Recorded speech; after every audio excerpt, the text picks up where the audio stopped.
Mr. Speaker, will you please call the House to order? The bill is passed. We'd like to get a budget that represents the interests of the people who are standing here with me now. To be part of the struggle to achieve a better society for all. I'm very compassionate to what's happening upstate. And I'm very compassionate to what's happening downstate. Hello and welcome to Assembly Update. I'm Liz Koenig. Today we have an update for you on the state budget, and we'll be talking about that with our guest, Assemblymember Mosley, who represents the 57th Assembly District in Brooklyn. Thank you very much for coming in. Thank you for having me. Always nice to see you. Same here. And it's been especially busy, getting ready for the budget. It's spring in Albany, which means the budget push is really on now. But first I want to talk about early voting. This is legislation which has come up in the Assembly. Can you just tell us about the bill and what it means for voters? Well, this is a bill that's been introduced by my colleague in Brooklyn, Assemblyman Bobby Carroll. And what this would do, it would allocate a certain amount of funds that will allow for us to have what we consider early voting, 4 days. And there's an argument whether we want 4 days, 7 days, 11 days, or 12 days. And right now we're still kind of figuring out if the monies that were allocated in our one house is sufficient enough to have it for merely 7 days prior to election day, the voting day designated, whether it's the primary or the general, or we can spread it out to 11 or 12 days, which is critical because we're talking about the difference between one weekend versus 2 weekends of early voting. And obviously the more time you have for early voting, the more voter participation and engagement you have. And I think that anytime you get more voters, I think you can have a healthier government and a stronger government. But clearly our colleagues, who we're negotiating with, would prefer that we have no early voting as well to keep those numbers where they are currently. But we believe that the more people we have engaged, I think the healthier democracy we have. Okay, then let's talk about the budget. Yeah. Speaking of democracy, so what is going on at this point with the budget process? Well, right now we just got our table targets, which really pretty much set aside the amount of money we're going to be spending on some of the major issues within our budget. So we're talking about health care, public protection, higher ed, and just how much money we're going to be allocating to those particular targets. Once we had that, then you kind of work down from that in terms of some of the particulars as it relates to what we're going to be, how we're going to spend those monies, and then what type of Article 7 language that's going to be incorporated within each of those targets, and how much money is going to be allocated to them. So if there's a fiscal note attached to the Article 7 language. So those are the things that we're kind of dealing with right now, and we're looking forward to some healthy negotiations within these next few days so that we can have an on-time budget and our constituents can properly plan and do what they need to do in terms of the local municipalities, and as they go along with their budget negotiations. So so long as we're outstanding, they can't really go full-fledged into what they need to do because obviously the money comes from the state to the local municipalities throughout the state. Now, it sounds like there's still an awful lot of work to do, but is there any portion of the budget right now that seems as if it's a little more contentious than another? Yeah, it is two, and they're kind of interconnected. One, dealing with criminal justice reform.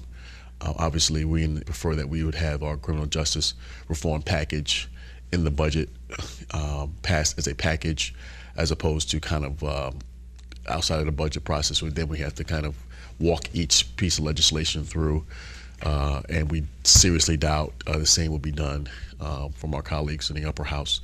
But that's one issue that's a critical concern. And then two, and then obviously linked to that, now that we're seeing the whole issue of gun violence being kind of put on, I guess, a higher plateau than in the past, nationally as well as locally, making sure that some of the regressive gun reform initiatives that are being espoused in D.C. does not work its way into our state budget. So, having guns, with our SROs with guns, having, teachers with guns, clearly is something that we're not advocating. And then probably the last thing is probably transportation funding, and making sure that we properly fund the MTA in our efforts to not only just make basic repairs, but modernize particularly the subway system in the city and throughout the state, whether we're talking about the LIRR or we're talking about Metro North, so that our subway system can continue to operate in a way in which we've anticipated it to do so in the past and going forward. So those are kind of like three major issues that are going to be sticklers in this budget process and negotiations, but I think we can get through this and find a happy medium so that we as New Yorkers, we're all inflicted by these issues, but I think that we will be able to find a reasonable solution. And your conference had a meeting with a representative from the MTA. Yeah. Can you tell us about the meeting? Yeah, it's a meeting with Pat Foy from the MTA, and he actually was up here in Albany. He stayed for an hour-and-a-half meeting with the conference and answered all our questions, both parochial, local issues that are germane to our districts, as well as substantive system-wide issues. So I had concerns in my particular district with the L line being closed, and with so much development taking place and so many new residents living in my district, our need to expand our train lines and add more train cars to the blue and green lines in an effort to alleviate some of the pressure that comes from overcrowding. And then from a much more grander perspective, how is the MTA going to spend the money that we give to them going forward, and making sure that we're not throwing it into a bottomless pit or into a lockbox in which they have total control over how they spend it.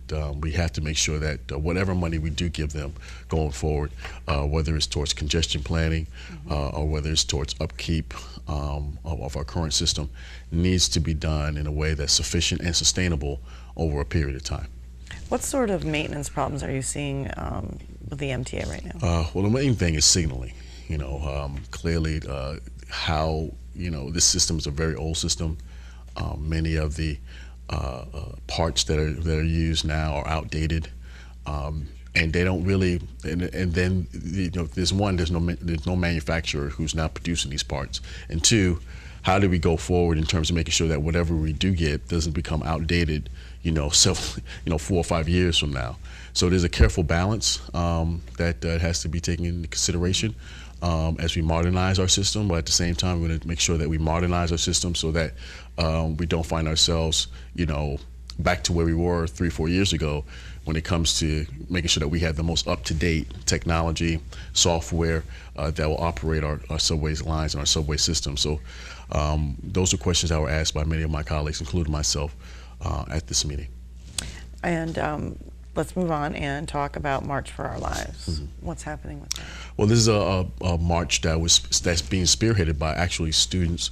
Many of those students from the Parkside shooting, unfortunately, who had experienced this firsthand, and this is a march that's not going to just be taking place in Washington, D.C., where I will be at the march in Washington, D.C., but it'll be taking place all throughout the country and all throughout New York State. So if you want to participate, just Google March for Our Lives, and you'll be able to get all the details in terms of all the marches.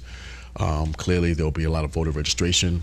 The message will be about engagement and sustaining your engagement in terms of making sure you come out to vote in your primaries, making sure you come out to vote in the general election, so that you have a voice, but your voice also has an impact on local government and national government. Because if you're upset with where your representative stands, the one thing you can do to get his or her attention is to vote for someone else. And I think the students are starting to realize that it's not just merely about a hashtag.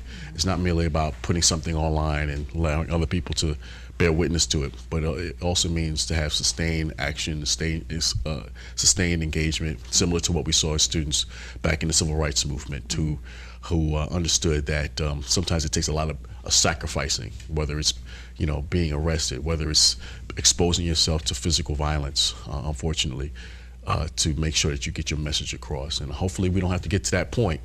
But I think that students are starting to realize that it takes more of a sacrifice out of all of us, parents, students, and the like, to bring about change. And what does it say about our society with these young people, these high school kids who are participating and so active in this movement? Well, it says this. It says no matter how sophisticated we think we are, that things that have happened in the past will tend to repeat itself if we found those things to be effective and impactful in our lives and in our society. So just as students led the civil rights movement, although it was led in large part by adults, really the people who were, you know, at the forefront and on the ground were students, college students, high school students. We look forward to making sure that we engage the leadership, the right leadership, with the people who want to put themselves out on the line. That's many of our students, whether they be college students, high school students, or even younger than that. You know, so many took part in the walkout last week, and that went from grade school students all the way to college students. So we understand that everybody has a stake in making sure that we have in place sensible gun reform legislation, not just legislation, but legislation that gets passed into law. So, you know, we're looking forward to continuing that exercise, but ultimately we want results in the end.